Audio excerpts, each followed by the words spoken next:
without Kevin Durant. What does that mean? We'll talk about that. Plus, the Philadelphia Eagles no longer have Carson Wentz. Somewhere along the way, I don't know how happy Max Kellerman is about that.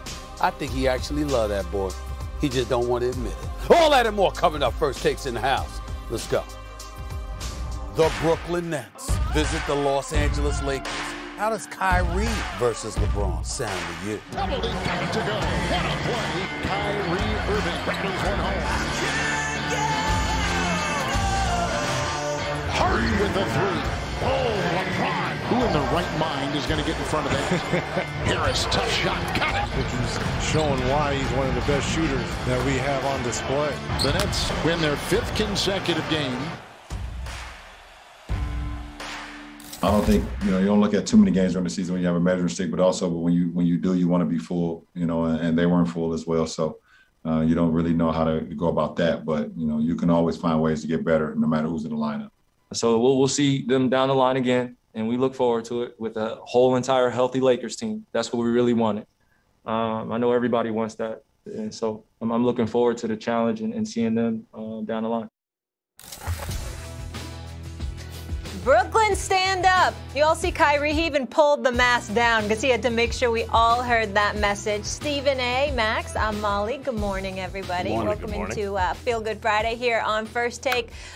Fellas, I'm into all of this. I mean, I know we didn't get to see both teams at full strength, but that was still something special, and we will at some point. You heard Kyrie, Brooklyn extending their win streak now to 5. Stephen A., what message did Mr. Irving send? Well, first of all, Kyrie Irving, I mean, he had moments. He didn't have a big game statistically, but he had moments where he put on the show, and he just showed you just the kind of ability that we all know that he has. The kid is spectacular. There's no way around that. Yes, they did not have Kevin Durant, and the Los Angeles Lakers did not have Anthony Davis. But watching this game, the message that I peeled from it is that, as I said before, the Brooklyn Nets are coming out of the Eastern Conference. They will be in the NBA Finals, barring any significant injuries. And as far as I'm concerned, last night to me said to me that they should be the championship favorites. The Brooklyn Nets should be the favorites to win the world championship. The questionable health of Anthony Davis, combined with the way the offense is playing, the fluidity, the distribution of the basketball, the Joe Harrises of the world in the starting lineup, the Jeff Green, how you could go small the way Brooklyn did last night. Bruce Brown, along with Joe Harris, along with Kyrie and James Harden, with Jeff Green playing the center spot. You got 4 or 5 guys on the floor that are all a threat from three-point range. They went relatively small, and they definitely had an advantage over the Los Angeles Lakers in the first quarter because LeBron obviously only had 7 points in the first quarter, couldn't really get it going. You expected him to attack from the interior all night long. He did it enough, but in the same breath, he was still struggling from three-point range, which was predictable. In the end, I'm just looking at the Brooklyn Nets right now and the way they're getting others involved, the Joe Harrises, the Jeff Greens of the world, the Landry Shamits of the world, and what they can do from the perimeter, and the fact that these guys are literally feeding the basketball. You see the effect that Steve Nash and Mike D'Antoni, the offensive minds that they have, coming into play here. And by the way, they get defensive stops at times when they need them as well. So I look at all of that, and I'm willing to declare here today that the Brooklyn Nets should be the favorites to win the chip. They should be the favorites to win it all. That's where I'm at right now. That's what I peeled from last night. The message that Kyrie and Harden sent to LeBron last night was real, recognize real. Game, recognize game. And when Kyrie, remember back, Stephen A., when Kyrie made the comments about KD and how for the first time at the end of a game, he sees another dude who, he wasn't lying. What he's showing is he wasn't lying. I think he ignored LeBron's judgment. I'd still rather have the ball in LeBron's hands with everything he can do with the ball, including score. But what Kyrie was talking about is a guy he trusts in that moment to hit a shot from anywhere, just like he can. Harden, too. James Harden has played with some great players. He was too young to know how to be great with other great players when he was first in OKC. That's why he and Westbrook couldn't share the floor. That's why he used him as a sixth man. And he wasn't very good there either when the pressure mounted. And later in Houston, when he got Chris Paul, let's not forget, by the time the playoffs rolled around, Chris Paul was probably off a step probably missed it because of injuries. It made him look like he was declining. And Westbrook is not a shooter to begin with. This is the first time James Harden and Kyrie Irving are playing. Last night it was with one other guy, but when KD is healthy, it's two other guys who are just like them that way, who they trust to hit a big shot from anywhere on the court at any given time, especially when it matters. And you saw it. You brought up Kyrie Irving. The numbers don't tell the story from Kyrie's game yesterday. Yes, we showed some highlights. He hit some very tough shots late, but we know his skill level. He can do that. But it was Kyrie's willingness to move the ball, not just the assist, but the hockey assist, the assist that led to the assist, the pass that led to the assist. The way they moved the ball unselfishly. James Harden, too, his court vision.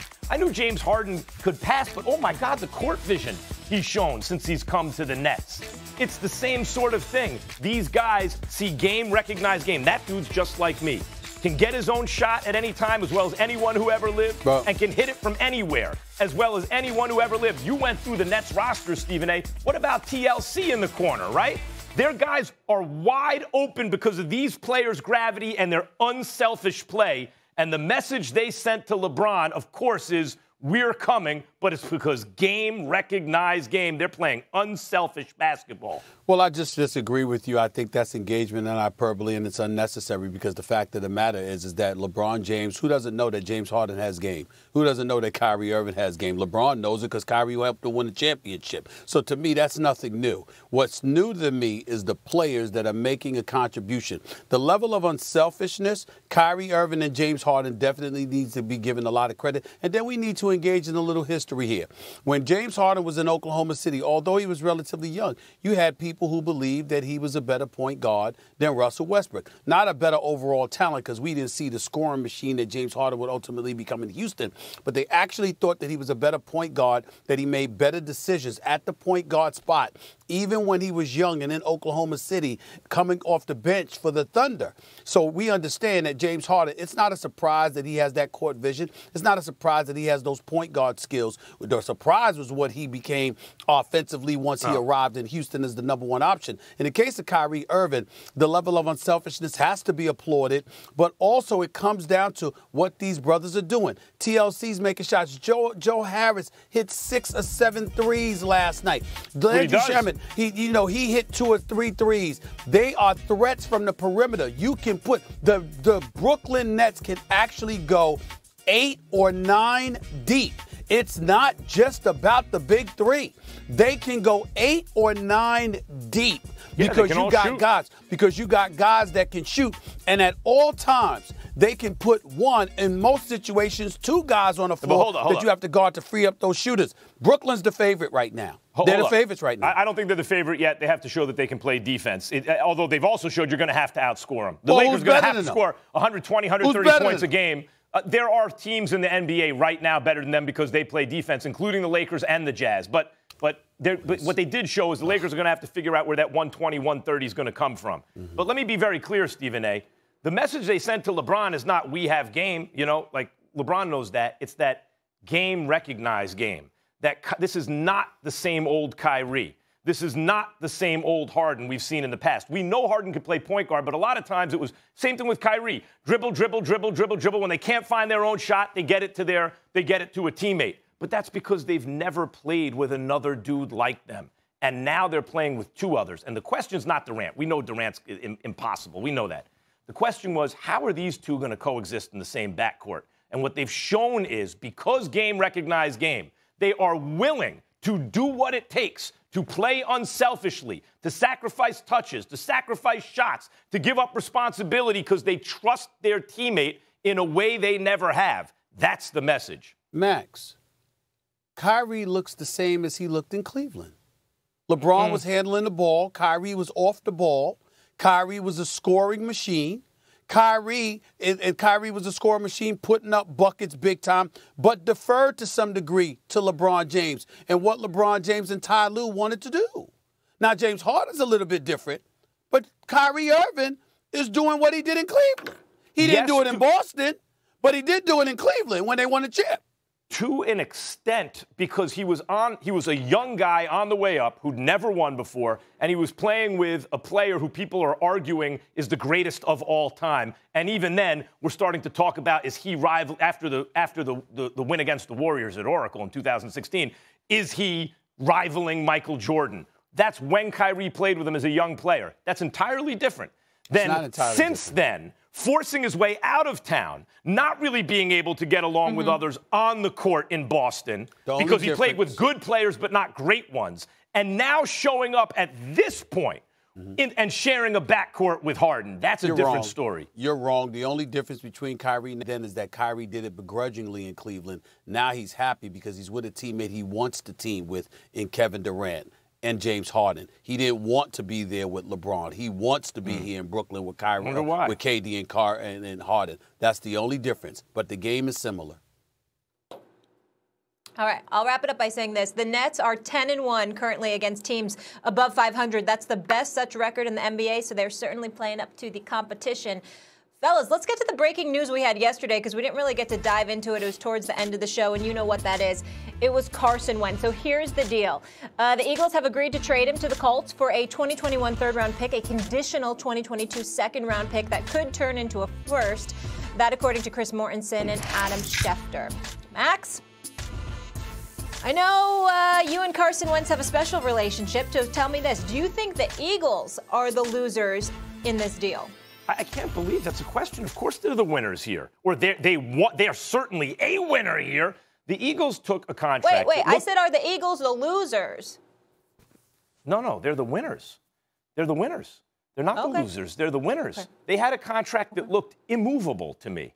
They had a guy who I pointed out, they had a guy who I pointed out through the second half of 2019 was regressing shockingly.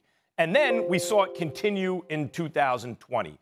To the point where he became the worst starter at the position in football. He was the worst quarterback in the NFL, the worst starting quarterback. And then, you know what happens to the worst starting quarterback in the NFL? They lose their job.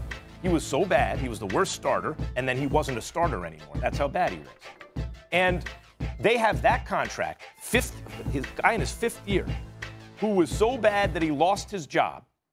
And that guy has an elite contract. He has the contract of a top 5 quarterback. He has the contract of a guy who's not only supposed to not make as many mistakes as he did, not be the worst guy in the league, not lose his job. He has the contract of a guy who's so good he's supposed to make up for other deficiencies on your team. That's why you're able to pay him that money. That's the Donovan McNabb type thing, Stephen A., in Philadelphia. And when that guy is the worst starter in the league and loses his job, how do you even move that deal? They moved the deal and got a third-round pick this season. I want to point out, they couldn't even get a second-round pick this season. But they did get a third, and they have a conditional second-round pick where if Wentz doesn't lose his job in Indianapolis, they're going to wind up with a first. Of course they didn't lose the deal, Stephen A. They took a guy who's going to take this player and got a third and a second, potentially a first. That's a win.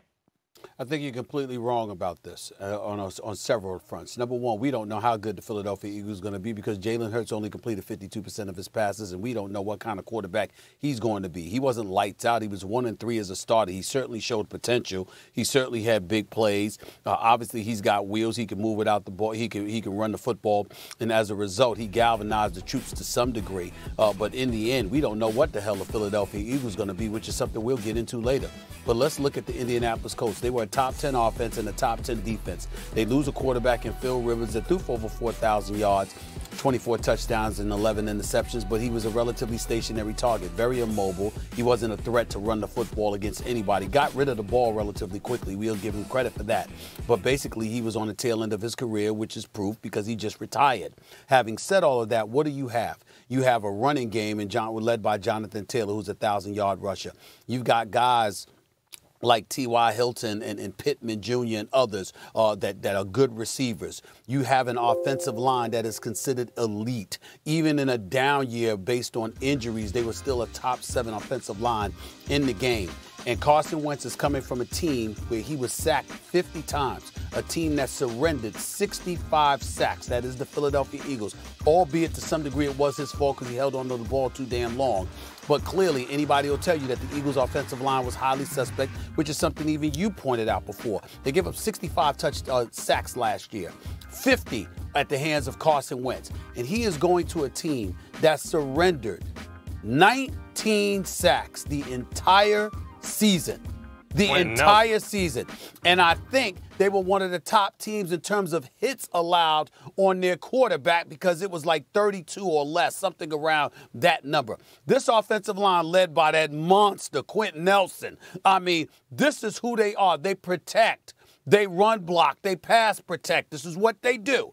And so when you look at it from that perspective and you look at the pieces that they have, and they were just in the playoffs, and then you look at the fact that Carson Wentz is being reunited with Frank Reich, the offensive coordinator in 2017, last time they were together, which was 3 years ago, what did he do? They were 11-2, and Carson Wentz was an MVP candidate.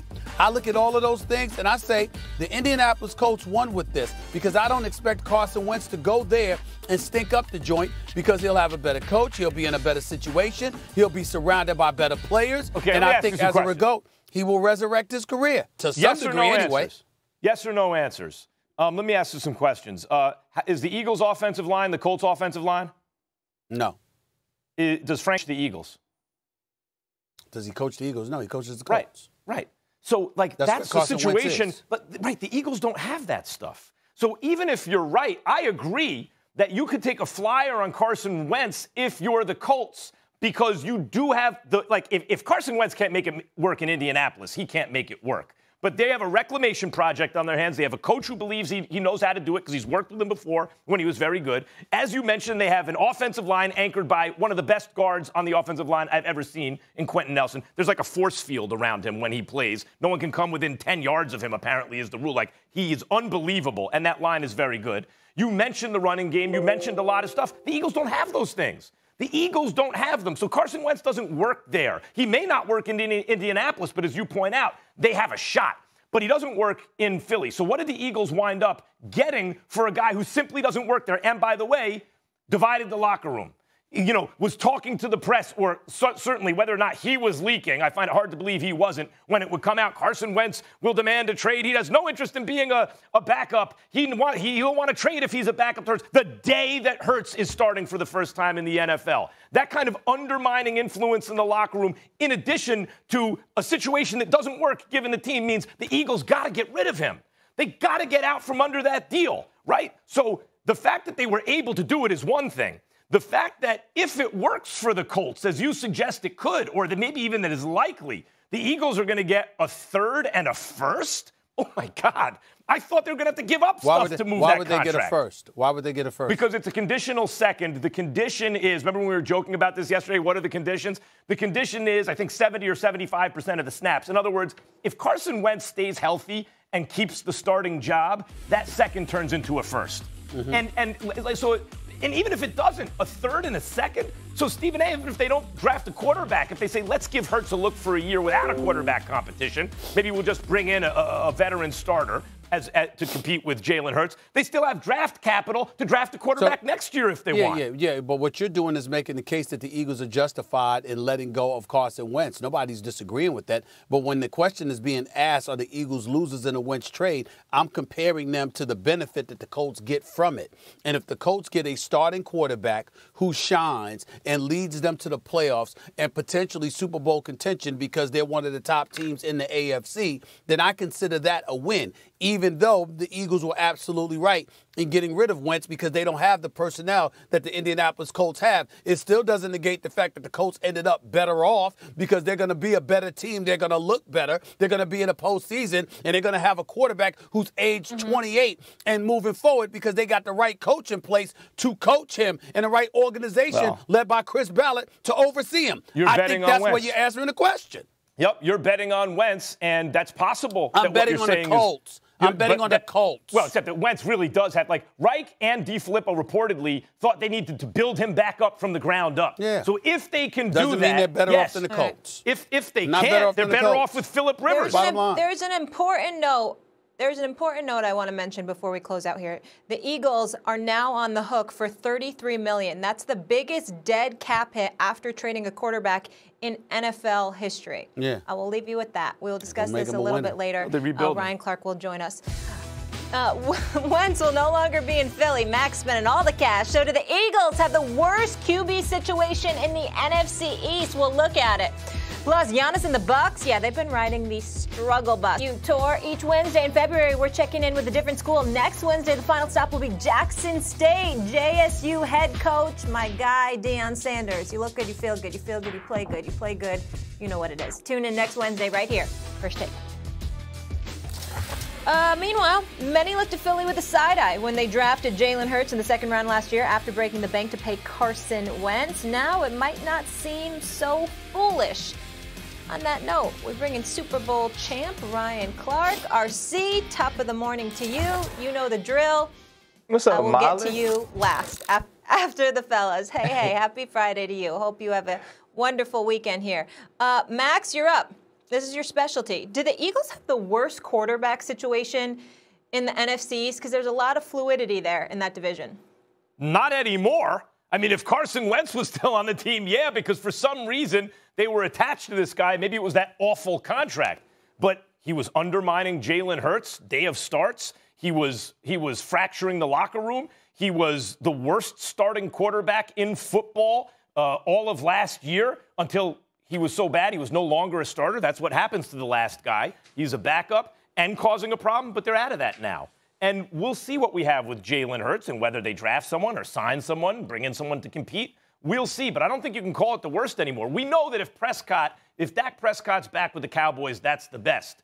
But you can't say the Eagles are worse off than Washington or the New York Football Giants. Washington, as of right now, their starter's going to be Heineke, who they signed to a backup contract. You know why? He's a backup quarterback, level guy. They're hoping he could maybe be more if they don't find someone better. And the Giants are a congenitally conservative organization who drafted a quarterback, but almost everyone considered it a reach at 6th overall in Daniel Jones, who showed some promise as a rookie. Was 18th in QBR as a rookie. Hey, if he can figure out his turnover problem and get a little better in certain areas, but he regressed, if anything, in his second year. Certainly he didn't get better. He's 20th overall in QBR.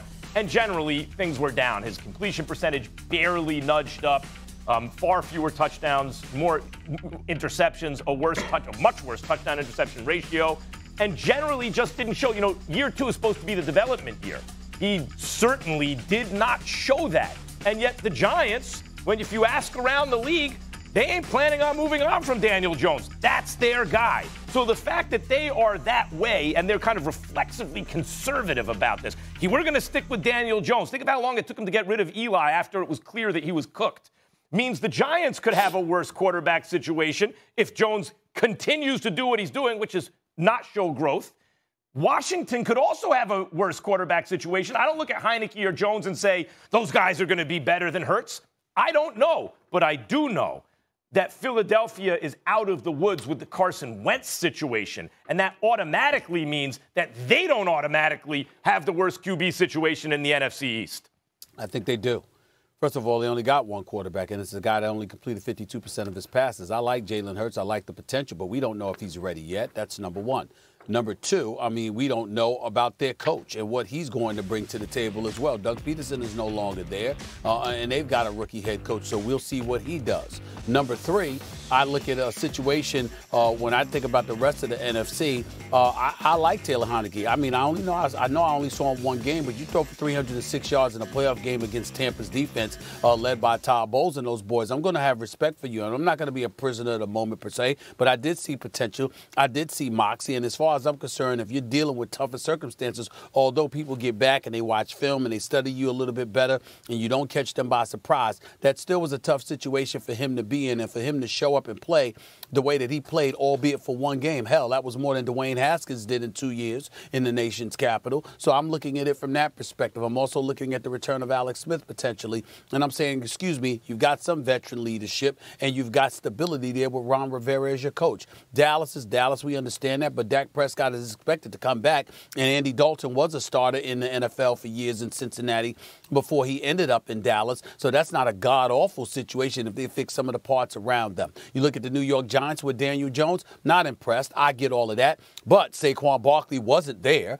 You know, what receivers did you have? I mean, and even though we were looking at Joe Judge, we saw a lot of promise. We saw a level of stability. We saw them improving each and every single game. We saw him suffering through some injuries, so there was some inconsistency here. He was in and he was out, etc. I think the jury is still out on Daniel Jones. All I'm trying to say is that Jalen Hurts can end up proving all of us wrong, and I hope that he is. I'm rooting for the brother. But at this particular moment in time, with the $33 million in dead cap space for the Philadelphia Eagles, with the exit of Carson Wentz, and having only Jalen Hurts to rely upon, and having a new coach in tow, in play there and what have you, I'm just looking at it and saying it's a tough situation for anybody to deal with, let alone a quarterback in just his second year in the National Football League. I think at this particular moment in time, it is plausible to look at the Philadelphia Eagles and say they have the worst quarterback situation of anybody in the NFC East.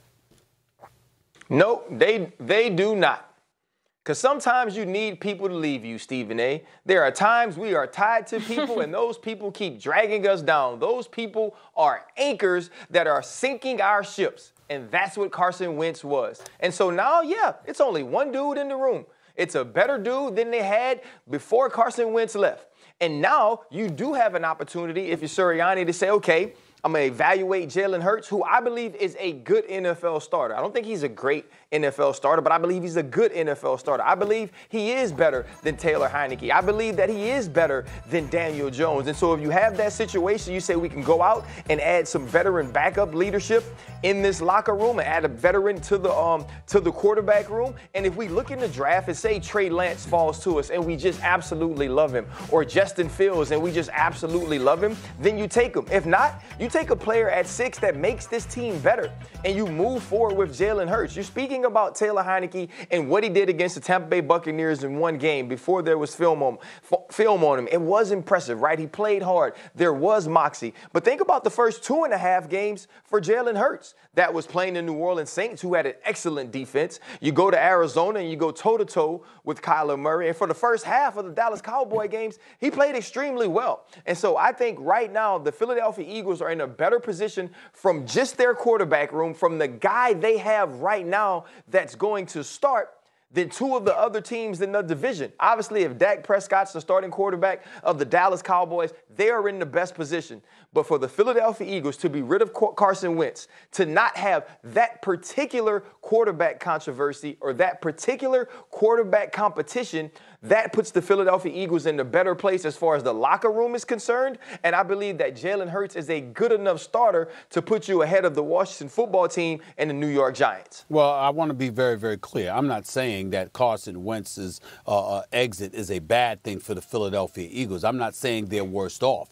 I'm just saying, to answer the question directly, if you compare the Eagles situation to everybody else within the division, I think at this particular moment in time, the Eagles still have the worst situation. We'll see whether or not I'm wrong as the season, once next season rolls around. Look, Jalen Hurts did things, let's not forget, and it's not just catching teams unawares. He did things like, what was it? He had the game with 300 passing yards, like 60-something rushing yards, 3 touchdowns, no interceptions. Just remember how the offense looked when he took over, even when they weren't winning because it wasn't a good team. The offense looked so much better when he was under center versus Carson Wentz. And it was the same offensive line. It was the same thing. Well, because he was moving around. Carson Wentz can move around. No, Jalen Hurts is willing to run the coach's offense. Jalen Hurts, if you look at him in between, Jalen Hurts makes a mistake, he's not out there sulking or pouting. He's looking to get better. He's a promising young player. We don't know what he is, but if you want to take him and Daniel Jones, was a much longer track record in the NFL that suggests maybe there's limited upside there, and he's a bottom third type starting quarterback right now. And Heineke, I don't think you can say the Eagles are worse off. And to really take it further, Stephen A., the Giants aren't looking at quarterback. That's the problem. The Eagles have Hurts, but they're still looking. So there's an active chance to get better. Whereas the Giants are sitting back saying, this is our dude. Yeah. Well, and the other piece is this. When you talk about Jalen Hurts compared to Carson Wentz, if we're going to, kind of end this and see who Jalen Hurts was, they averaged 5.73 yards a play with Hurts, 4.7 with Carson Wentz. Now, if you take that equivalent, that's about the New Orleans Saints offense compared to the New York Jets offense with the difference in quarterbacks. That's the difference that Jalen Hurts made at quarterback for the Philadelphia Eagles last year, who we knew were beat up on the offensive line, had injuries in the backfield, and also weren't great at the skill position. The dude is a good NFL starter, so you at least have that as a starting point as you're looking to add to the quarterback room. Mm-hmm. All right, RC, I'm being told that you're a one-hit wonder today because you got places to be. But I like the look for a Friday. You're ready to go straight from televion to happy hour. I tried to pull off the same thing. Sure, Appreciate you. We will talk to you next space. week. Listen, me and RC are a little loud today, but we can handle it. We can pull it off. Yeah. Kyrie Irving talking that talk and walking that walk. Yes, sir. Oh, and Harden showed up too. So should the Nets be title favorites over LeBron's Lakers? Giannis in the Bucks. Part of it. We're learning. We're trying to get better. I like facing adversity. I like being down, being knocked down, because that's the only way you improve. Something very likable about Giannis' whole energy. Stephen A., what's wrong with the Bucks?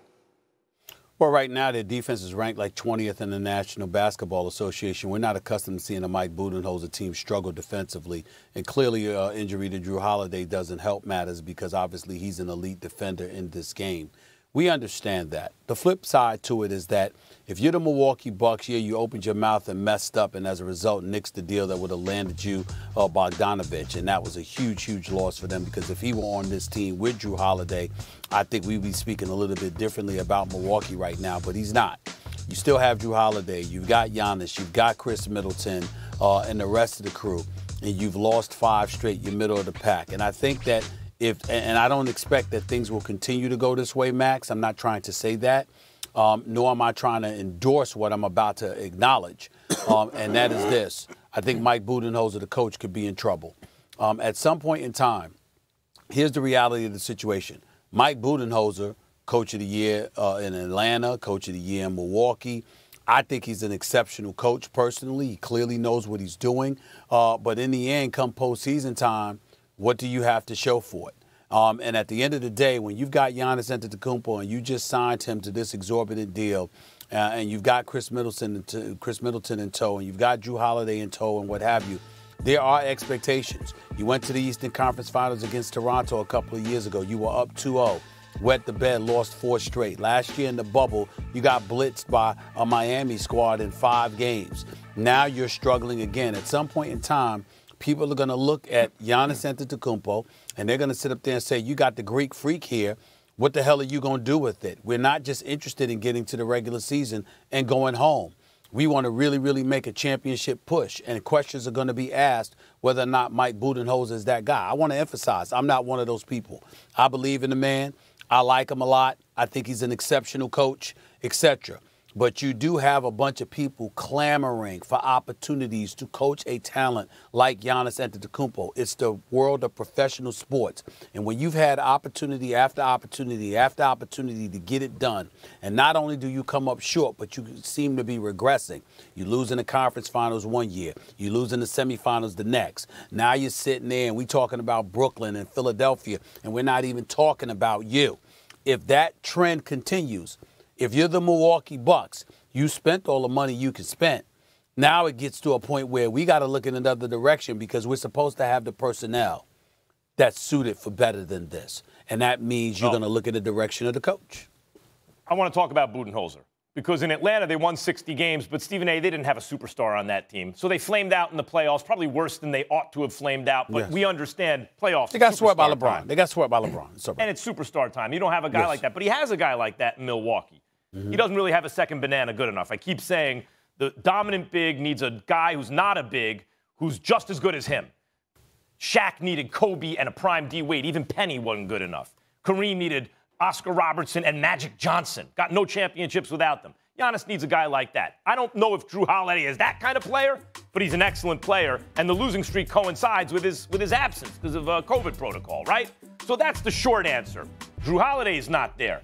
But I want to talk about Budenholzer because I think what you're talking about is what we're seeing from the Bucks right now. Budenholzer's doing something that requires real intestinal fortitude here. He's heard, I'm sure, what people are saying, and not only that, he sees what they're saying is correct. If you can win 60-plus games in the regular season, why are you getting bounced out? Even if you don't win the championship, before you ought to get bounced out in the playoffs, because the playoffs are different. And what he's decided is, look, we can't play offense and defense the same way we've been doing it. It doesn't work given the personnel we have, not to the tune of a championship or even getting to a championship, getting to the finals. So what is he doing? He's making changes. He's using the regular season to experiment, to see if he can make those changes. On offense, Giannis is not initiating everything.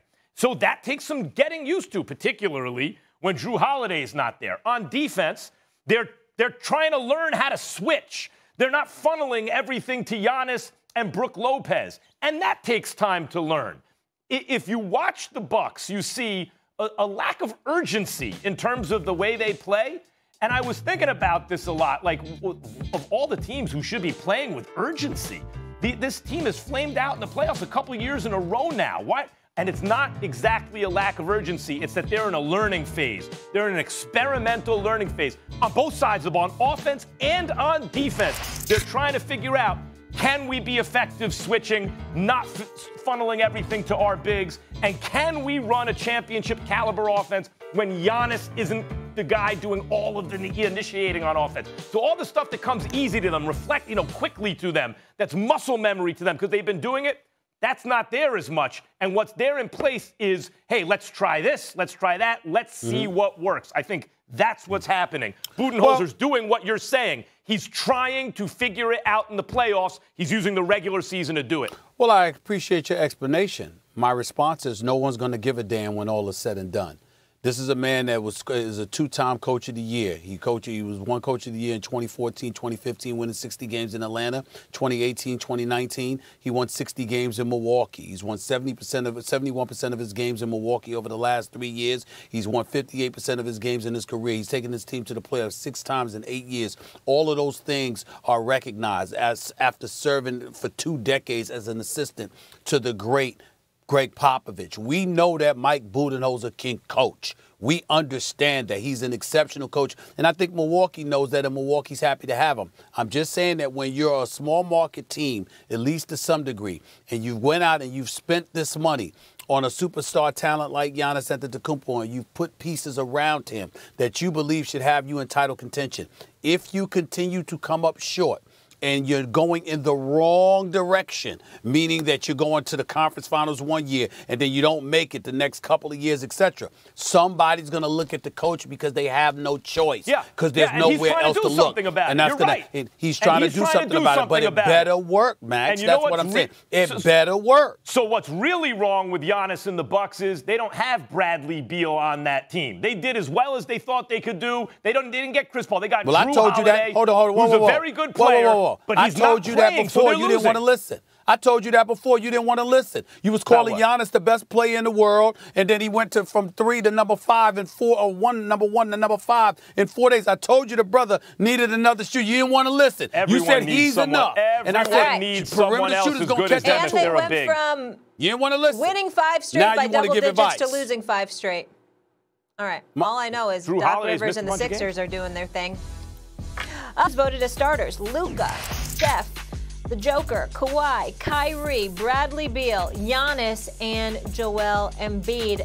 Noticeably missing Dame Lillard. Stephen A., is Lillard underappreciated?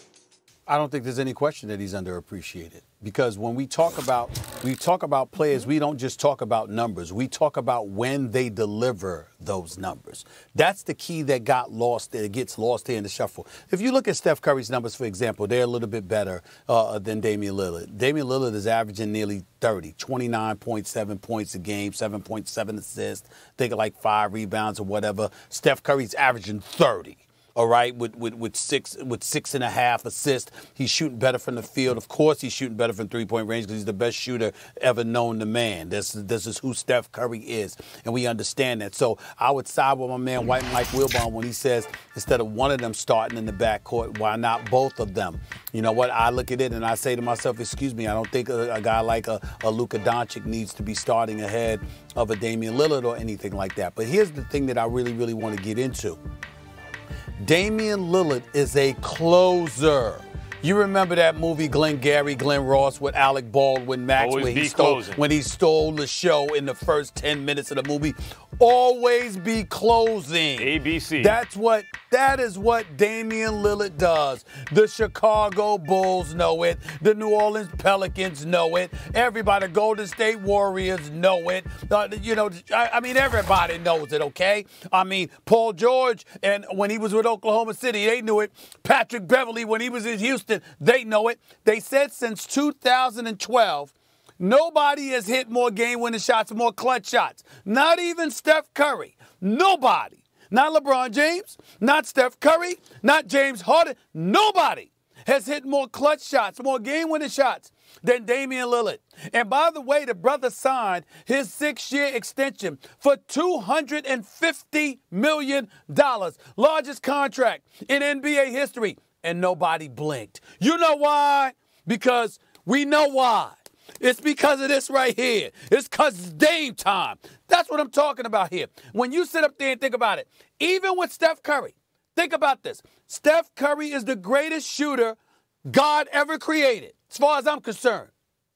And still, nobody strikes more fear in your heart with the ball in their hands. That's right. And the game on the line. That's right. Than Damian That's why Lillard. He's not underappreciated, Stephen A. You just said it. No one even, he's trying for $250 million. No one blinked. He is among the most respected superstars in American team sports. By the way, he got the $250 million contract. He's got commercials. Everyone knows it's Dame time. He can rhyme. He is widely respected, practically revered by the national press. Everyone loves Damian Lillard.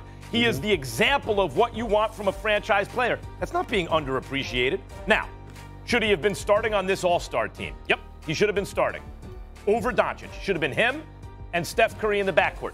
Barely over Doncic. I agree. Barely, but over Doncic. Does that mean that Doncic is more appreciated?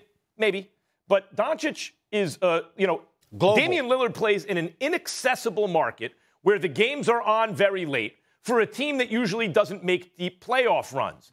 He's also 6'2" and 30 years old. So when you look at Damian Lillard, also, by the way, he just got to this level last couple seasons. Before that, he was still great. But Lillard, because he is so ambitious and wants to be great, is constantly getting better. So the last 2 years, he's been playing like an MVP conversation level. Steph's been doing that for 6 or 7. Luka's been doing that for 2 years, too. But he's not 6'2" and 30. He's 6'8" and he's 21 years old. And he plays in Dallas, a much bigger media market, whose games aren't on quite as late as the games are on in Portland. And so for those reasons, he gets more attention, even though the way Lillard's playing, even that's changing. For example, I think most people would agree with you and me, that Lillard really should be starting in this game. Does that mean he's underappreciated? I don't think so. I think people appreciate he's an MVP caliber player who just got there the last couple of years, went from an all-star plus, the 4.5 guy to a 5.0 guy in the last couple of years. I think people appreciate he's been carrying a team racked with injuries, but he hasn't played on great teams. We haven't seen him make deep playoff runs. He doesn't play in L.A. or New York or Dallas or Miami or a place like that. But it's never been the case, Max. And the fact of the matter is Luka Doncic is already starting. He's got a worse record. They haven't made any deep playoff runs either. Yeah. He's young, of course. He just got here a couple of years ago. We understand that. But in the end, the point is he's been doing what he's been doing over a sustained period of time. When we were talking about the MVP, his name didn't even come up until we brought it up the other day. Well, we brought it up the other day. Didn't even come up. But Lillard That's the kind of stuff we're talking about. Well, don't forget, what I mean is he keeps giving better and better evidence that he's there, like 43 and 16 the other night. The fact that it's required matters. No, but he was top 10 in everyone's list. I'm Now saying, maybe but he's they don't top talk 5 about because him, he keeps Max. getting better. When we talk about the word appreciation, we're not talking about numbers. We understand. Everybody knows the numbers. I'm talking about, when you talk about appreciation, somebody in the mind's eye, they automatically come to your mind when you're talking about them because of what you've done over a sustained period of time, a sustained level of listen, the players voted him. The media voted for him. The fans don't, okay? So you basically have a tie. The tie basically, according to a lot of folks in the NBA, should go to the guy with a better record in the conference, et cetera, et cetera. That wasn't applicable here. Better record than Golden State. Better record than Dallas. I'm just saying you got to look at what the guy does. I agree. And for that reason, CJ McCollum, no Nurkic. Though it's very close, I would take Lillard over Doncic this year to start. I agree. But it is very close. And the reason generally Doncic has gotten more press over the last couple of years, I wouldn't say much more press. Again, Lillard's a guy with commercials who we actually do talk about Dame time. Everyone knows it. We don't talk about him, But the reason is because Doncic showed up in the league, 20 years old, giving people practically a triple-double with 30 points. I guess you've been sitting here on First Take without me because the fact of the matter is that we barely brought him up and nobody else brought him up until we brought him up. They don't talk about him enough. He's been doing it for years. They don't talk about him enough. He's been doing it at this level for 2 years. I'm on the show by myself. I mean, I missed those shows. When the hell we talk about him? We argued last year, Steph or we Dame. Just brought it up we had because I brought it up the other day. We but don't talk about it. Last year we argued Steph or Dame. Steph Curry. Okay. All right. We do Stephen 240 A just wants shows a little more year, Dame Max. time in everyone's life. You know what the hell I'm saying? Stop Lillard acting leads like you don't the know. NBA in clutch time points and clutch time shooting percentage. It should be called Dame time, not clutch time. Let's leave it there, No fellas. doubt. We got more to debate coming up on First Take. Kyrie, talking the talk, walking the walk. Harden too. Should the Nets be favored to win the finals? Big Perk, where you at? He'll be with us in just a bit. Stop will be Jackson State. You know who the head coach is? Deion Sanders, y'all. Primetime right here on First Take. Tune in Wednesday. And now we're bringing in Big Perk. Happy Friday to you, sir. And Kendrick, I understand that you had something you wanted to share with Stephen A. and Max about Dame. Is that true? Oh, yeah, absolutely. First of all, Molly, I want to say this to you and my brother, Jalen Rose. My condolences and prayers go out to both of you for losing Mama Rose. Sweet woman, met her one time in my life, and I just wanted to say that. Now, secondly, Stephen A., Max, I heard both of you guys before I came on talking about nobody else brought up Damian Lillard and this, that, and other. But that's a lie, because I was the first person to recognize Damian Lillard before the season started when I said he was the best point guard in the league. And then I was the one to bring up him being in the MVP conversation. Check the date, 2/11/21. He's been in my MVP conversation. So I just wanted to address both of y'all like the numbers on the house. Y'all know how it go. Well, talking about we was the first people to bring it up and all this. Bring that up with Stephen A. I didn't say anything. Well, first of all, whoever said it. Stephen A., you know you damn it, it was me. Damn it, it was me, okay? And I got a perfect explanation, Kendrick Perkins, why I missed that. I dare say, you know what? I forgot about Big Perk because Big Perk's so busy these days. He on Stephen A.'s World. He on The Jump all the time. I don't know what show Big Perk's going to be on next. Maybe it's because I haven't seen you enough here that I didn't recall you saying that because you so busy at big time. You'll say you didn't come on to remind us when you needed to remind us. Maybe that's what it was, Big Perk. Well, maybe if you stop being so big time and follow your brother Big Perk back on Twitter, then you could keep up with what's going on. Carry on. He got me there. He got me there. He got me there. All right. We're going to leave that one there, and I want to get to this Nets-Lakers game because, Perk, I hadn't heard from you on this subject. So tell me this, Perk, what message do you feel like Kyrie and Harden's Nets sent to LeBron James last night? Well, look, I'm not going to discredit the Nets in that win. I thought they got a great win last night, but Kyrie and James didn't deliver a damn thing, not a message, because if you look at Kyrie Irving, James Harden, and LeBron James. LeBron James was the best out of the three. He got whatever he wanted on the court last night, okay? But the difference of the game was the role players. The Lakers role players couldn't make a shot. I mean, they was 8 for 30 from the three, where the Brooklyn Nets was knocking shot after shot after shot down and being the heroes of the game. And look, this is the message that I got last night from the Nets. It was Joe Harris. And Joe Harris was telling LeBron to deliver a message to Kobe Altman and David Black from the Cleveland days and saying, why the hell did y'all trade me from Cleveland when I could have helped y'all probably win a title or contend? I was that shooter that y'all needed, and y'all said I was going to be out the league in 2 years. That was a mess. That's who sent the message. It was Joe Harris. He sent it to LeBron to deliver to David Black and David Griffin.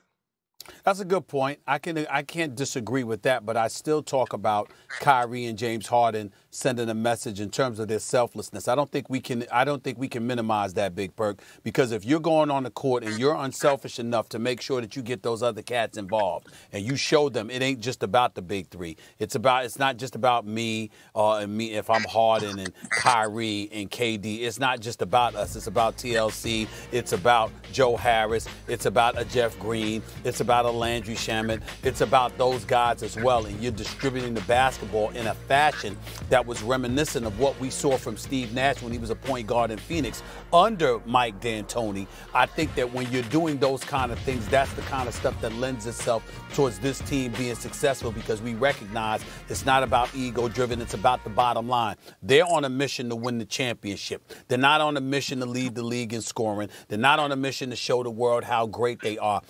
All three of them seem incredibly comfortable in the fact that they've already proven that to basketball lovers the world over. Now it's about closing the deal and winning the chip. Kyrie's got one, KD's got two, James Harden doesn't have one. He's starving for one and clearly is willing to do whatever it takes with running this team to show that he's committed to doing just that. So when I saw that last night, I said, excuse me, that along with their elevated level of defensive play, that said something to me, and that's why I'm not going to omit their contribution. I hate to agree with Stephen A., although I love to disagree with Perk, so I guess I get that. But he's right, Perk. I mean, like what last night was about, game recognized game. Harden and Kyrie, anytime they've ever been, well, especially Harden, when he's been called selfish, it's been unfair. You know, both of those guys recognized on teams they've played on, especially in the recent past, the ball in their hand, gave the team the best chance to win.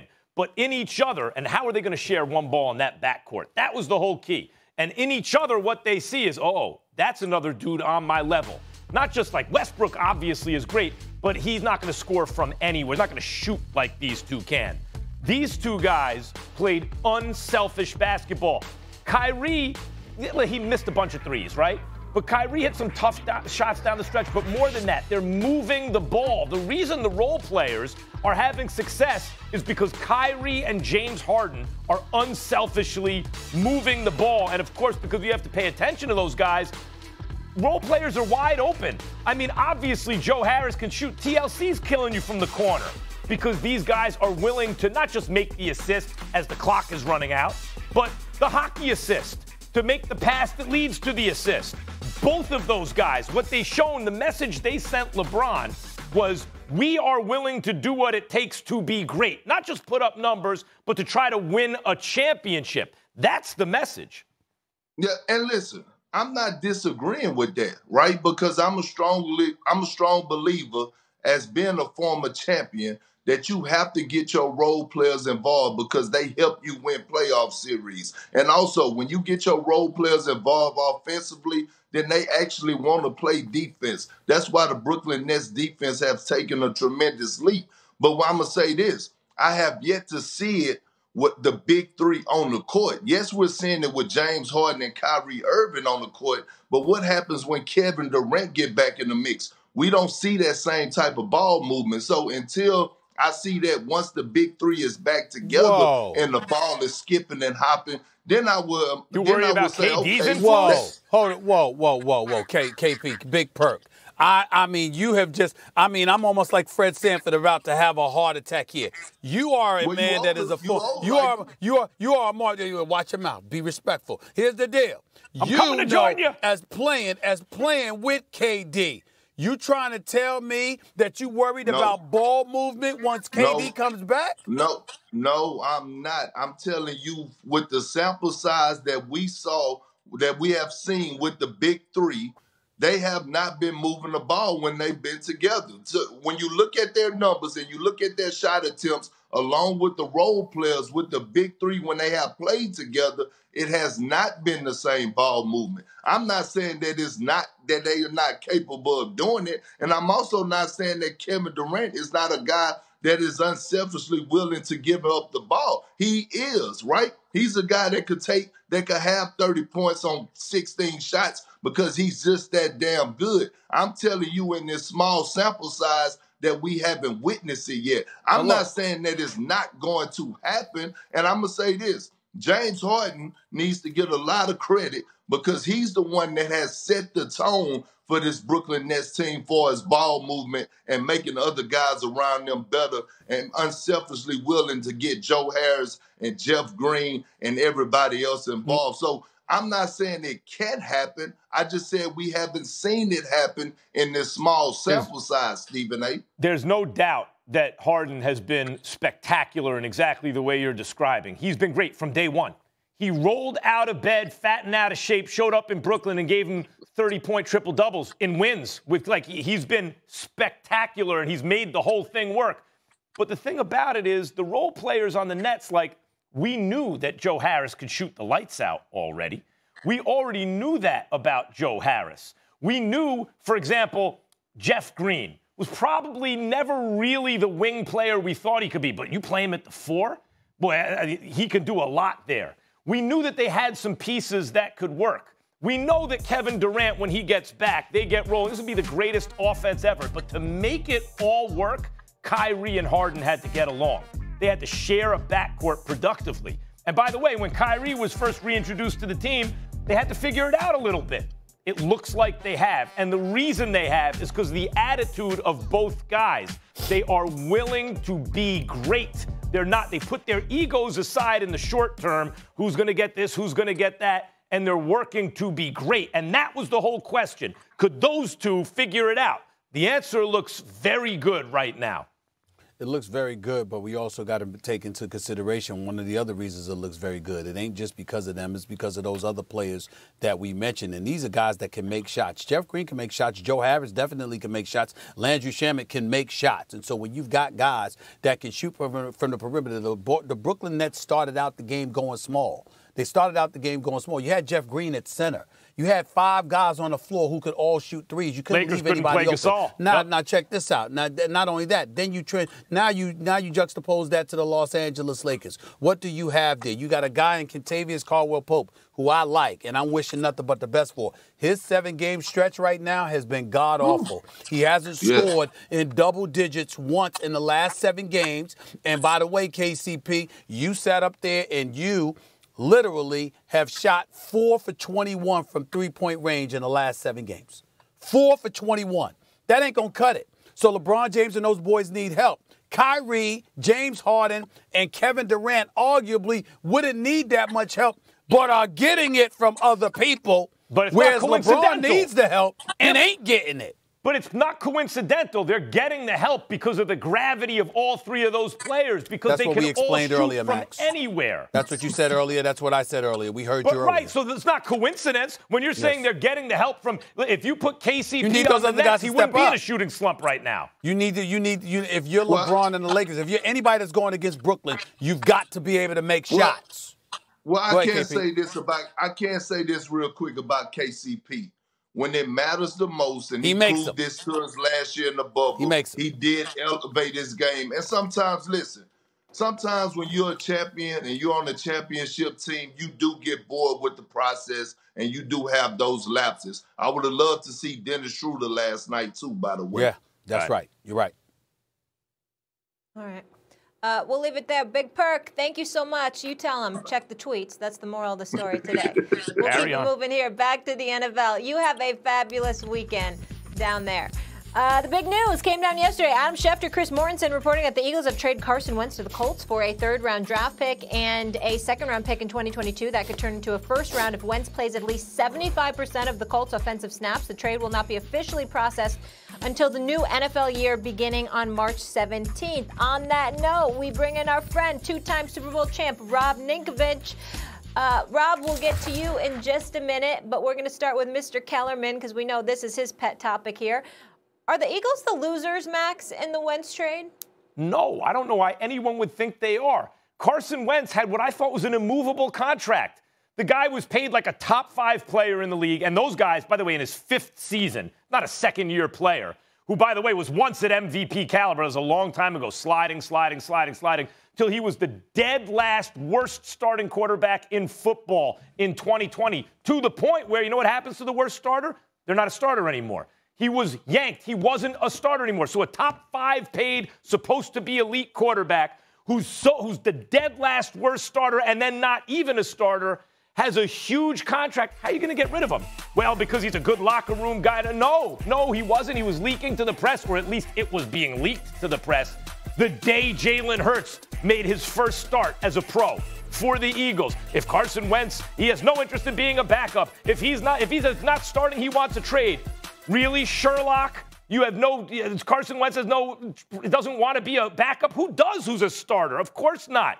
But other guys take their benching like leaders and support the other guy and wait until the time is right when they get the ball and perform and lead. That's not what Carson Wentz did. He sowed division in the team. He created a problem. So that guy who's going to be a problem potentially in the locker room, who just undermined his team after underperforming every starter in the league, that guy, you're going to get rid of that contract? Not only did they get rid of the contract, they got a third-rounder this year. Okay, that's not a great return for a starting quarterback or a guy they want to start, but also a conditional second-round pick next year could become a first. So in this draft, they have 4 picks in the top 100. By the way, who knows how low Justin Fields will drop, and they don't have to drop that low for the Eagles to grab him. Or they could just take some really good players with those picks, surround Jalen Hurts, and if it doesn't work out, if they don't like what they see, they bring in a veteran to compete against him, then next year they're going to have a lot of draft capital too. They can draft a quarterback next year. The Eagles lost? No, they got out of this looking clean. Even if they got out of it looking clean, when you're trying to decipher who's a winner or loser, it's in comparison to somebody. You can't have a loser without having a winner. So if you want to just compartmentalize and focus on the Philadelphia Eagles, then we can listen to your diatribe and say nothing. But the fact of the matter is there's somebody that got Wentz. Who got Wentz? What kind of situation is he walking into? That's going to define whether it's a winner or loser. Of course, the Eagles are better off without Carson Wentz. We understand that. But in terms of deciphering who's a loser in all of this, as it pertains to the Philadelphia Eagles, I'm thinking about the team that got Carson Wentz, and that's the Indianapolis Colts. An Indianapolis Colts team with an elite defensive line that even with a down year because of injuries was still ranked 7th according to Pro Football Focus. A team that took a guy in Carson Wentz that was sacked 50 times last year in Philadelphia. They protected Phillip Rivers. He only got sacked 19 times. Okay? He only got touched a little bit, like 31 or 32 times. I'm thinking about Jonathan Taylor being able to run the football. Even though Miles Sanders and Boston Scott could run the football, Doug Peterson wasn't calling running plays for them, at least to the degree and frequency that we would like. I'm thinking about, even though T.Y. Hilton is going to be a free agent once next month rolls around, you look at Pittman and Pascal and some of those guys, and they've got some talent at the wideout spot. You got Frank Reich, who was your offensive coordinator when you were 11-2. And relevant as an MVP candidate in 2017. Now as your head coach, which is why the Colts made the offer, because Frank Reich said, this dude is not as bad as people think. He's not as bad as he looked last year. I know him. I coached him. Bring him here. Let me have him. And so you got to look at those things and look at the personnel. A top 10 defense, a top 10 offense, fresh off an appearance in the postseason. If you're the Indianapolis Colts, where you lost to the Buffalo Bills 27-24, it was a close game. I'm looking at the Indianapolis Colts getting a guy like Carson Wentz, who's only 28 years of age, if he can be fixed, and Frank Reich is considered a quarterback fixer to some degree. I got news for you. I think it's a plus for the Indianapolis Colts. I think they win in all of this. I do. Yeah, look, I understand both sides of this. And Max saying that the Eagles are winners. I was one saying that there's no way they're going to trade this contract. I mean, they give him $128 million, 66 and a half just to sign his name. They guaranteed that, and the Eagles paid that. So the winners in this would probably be the Eagles getting rid of the contract, but the losers would be the management that drafted him high in the first round and then decided to give him that massive contract. That should have an asterisk by whoever was the one that said, yes, let's draft him, let's pay him this, and then let's trade him away and try and get rid of the guy that we thought was going to be the next franchise quarterback here. So there's winners and losers in it all. And I understand what Stephen A. is saying about the Colts, and it all depends on how Carson Wentz does. If he goes to the Colts and he's the future there and they get back into the playoffs and win a playoff game, then it's going to look amazing. And the Eagles are going to look like the losers in this deal. But if he goes there and he doesn't do well and he looks like he did in 2020, well, the Eagles look pretty good for getting rid of him, number one, getting rid of the contract, and just saying, okay, we need to go with Hurts. We need to go with another guy here. It's not going to work. So there's both sides to this. We'll see how it plays out in 2021. But who knows? We'll see in the season and how it progresses. Right. By the way, the Eagles made mistakes in the past. If you want to take a step back and say we're the Eagles winners or losers in the whole Carson Wentz situation, you can say losers, although he did contribute to a Super Bowl win in the sense he gave him a really good record before Nick Foles took over. They'd never won a Super Bowl before. I'm sure a lot of Eagles fans wouldn't change the last couple of years and sacrifice that Super Bowl either. But, Stephen A., what you're saying... Max, let me ask you a question, Max. Yeah. Max, if you had a Super Bowl... If you won the Super Bowl like Carson Wentz, would you put that ring on and say that you won that Super Bowl, or did you look at it like, man, I didn't win anything? You're asking me personally? I would look at it like I didn't win anything. I'm gonna rock it. I would look at it like I didn't win anything. Yeah, but I understand what you mean. Stephen A., exactly. I'm getting to the point of this. When he looks at that ring, he didn't win a Super Bowl. He helped the team. He tore his ACL. I get what you mean. Foles But I'm saying, won the Super Bowl. But I'm saying fans wouldn't change the past in Philly if they had to wipe out the last 5 years. They would want everything to play out the way it was if that was take it or leave it, because they won a Super Bowl. And he did contribute. He gave him a very good record. But so I understand what you're saying. Overall, you could argue, boy, this is a loss for the Eagles. But we're talking about, given the present situation, what they just did, given the reality of the situation, I think they won. Stephen A., what you're arguing is here's a chance where Indianapolis could win. Frank Reich and DiFilippo, those are the only two, the Colts and the Bears, who looked at Wentz and said, we think we can fix him. But both reportedly thought it was a whole ground up or top down, if you start with his head, situation. They were going to have to rebuild him, not just tweak him. So it's not a coincidence that two guys who were on the coaching staff in the past when Wentz was at his best thought, yes, we can rebuild this guy, which is what it was going to take, right?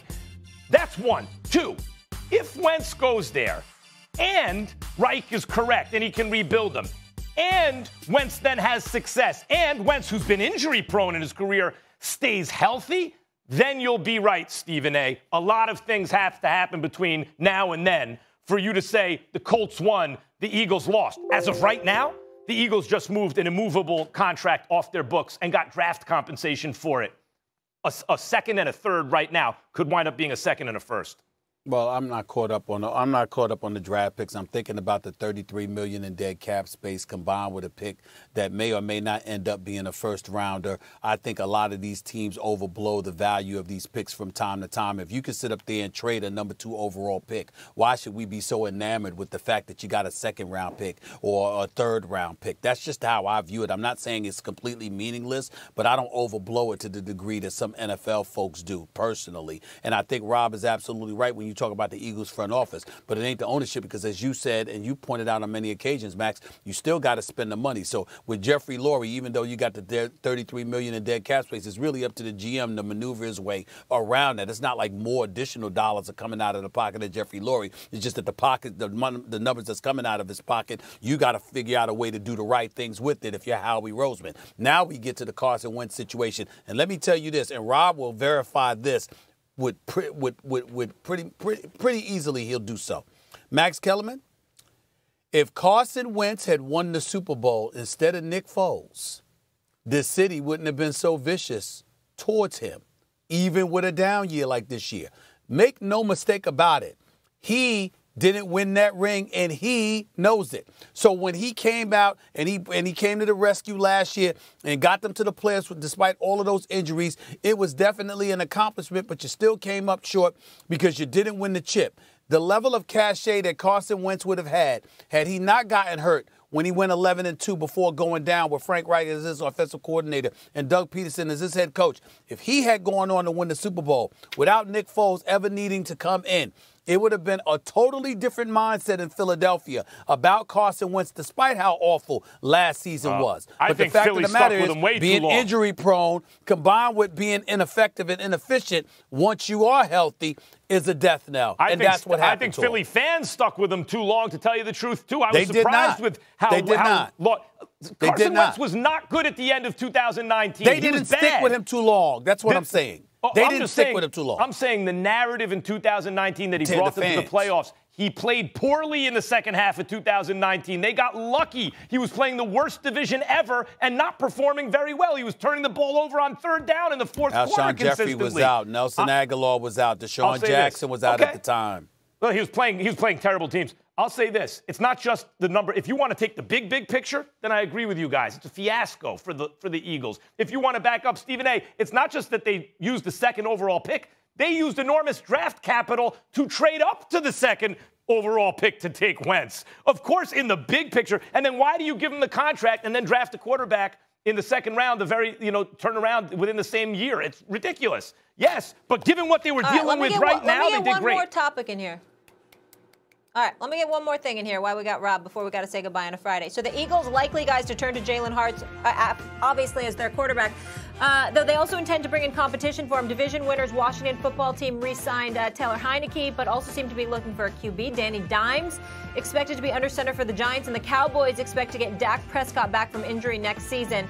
It's worth noting that the Eagles have the 6th pick in the draft. But Max, tell me this, do the Eagles have the worst quarterback situation in the NFC East? No, not at all. See, the Eagles right now are taking a look at Jalen Hurts. They want to see what they have. They'll probably bring in a veteran, give him some competition. They have a whole bunch of draft capital now. If it doesn't work